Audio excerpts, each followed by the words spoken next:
2012 کی ایک confidential report ہے، اس کے بعد میں ایشو بھی کیا گیا اور یہ ڈپٹی کمشنر کو لیٹر بھیجا گیا تھا. ایک انکوائری ہوئی تھی کہ بوگس یا فیک جو اپوائنٹمنٹس تھیں لوکل گورنمنٹ میں، تو اس میں ویریفیکیشن ہوئی اور ویریفیکیشن میں 33 امپلائیز کو ویریفائی کیا گیا 2015 میں، اور ڈی سی ان کو سیلری دیتے رہے 33 امپلائیز کو. اس کے بعد آپ چیئرمین بنے. آپ نے چیئرمین بننے کے بعد آتے ہی آپ نے ان کی سیلریز بند کی اور دوبارہ ویریفیکیشن ہوئی اس کے لیٹر بھی میرے پاس موجود ہیں. اگر آپ چاہیں گے تو میں آپ کو وہ بھی لیٹرز بھی دے دوں گا. اب اس ویریفیکیشن میں 33 کی جگہ 36 لوگ ویریفائی ہو کے آئے اور اس پہ آپ کا بھی سگنیچر موجود ہے وہاں پر، ڈسٹرکٹ کاؤنسل کے چیئرمین کا بھی. تو وہ بھی ویریفائی 36 لوگ ہو کر آئے اور یہ 36 لوگوں کی لسٹ بھی موجود ہے میرے پاس یہاں پر. تو اب میں جو آپ سے چاہتا ہوں کہ دیکھیں، اب یہ بعد میں یہ 36 لوگ آپ کے خلاف، ڈسٹرکٹ کاؤنسل کے چیئرمین کے خلاف، لوکل گورنمنٹ سیکریٹری کے خلاف، سب کے خلاف یہ لوگ کورٹ میں ہیں. بہت غریب لوگ ہیں. چیف آفیسر صاحب یا باقی لوگ کورٹ میں لوگوں سے ملتے رہتے ہیں. غریب لوگ ہیں. اپنے حق کے لیے ڈسٹرکٹ کاؤنسل سے سیلری لینے کے لیے، جس کو ڈی سی نے بھی ویریفائی کیا ہے اس ملازم کو، بعد میں چیئرمین کے پاس بھی ویریفیکیشن لیٹر آیا ہے، اس کے باوجود وہ حق لینے کے لیے کورٹ کے پاس پہنچے ہیں کہ ہمیں ڈسٹرکٹ کاؤنسل سے حقوق نہیں مل رہے.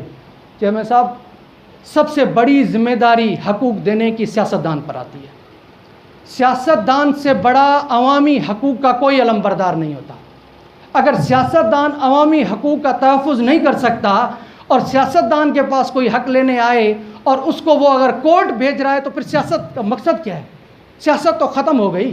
پھر بیوروکریسی، کورٹ یا باقی ادارے جو الیکٹڈ نہیں ہیں وہ تو ویسے ہی موجود ہیں.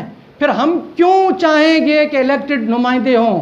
اس ملک میں جمہوریت ہو، جمہوریت کے ذریعے لوگوں کے مسائل حل ہوں.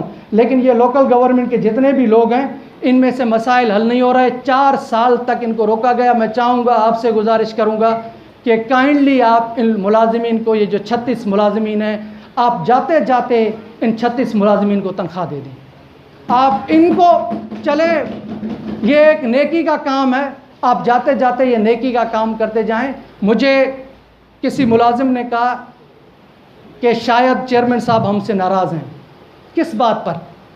کہ ہم نے ڈسٹرکٹ کاؤنسل میں احتجاج کیا تھا کاؤنسل کے اندر آ کر، تو چیئرمین صاحب شاید وہ بات دل پر لے گئے. لیکن ہم غریب لوگ ہیں، ہم مجبوری میں آئے تھے. تو میں نے بھی ان سے کہا کہ آپ نے کاؤنسل کے اندر آپ کو احتجاج کرنے کا کوئی حق نہیں ہے. ڈسٹرکٹ کاؤنسل کا ممبر تو کاؤنسل میں احتجاج کر سکتا ہے، آپ نہیں کر سکتے.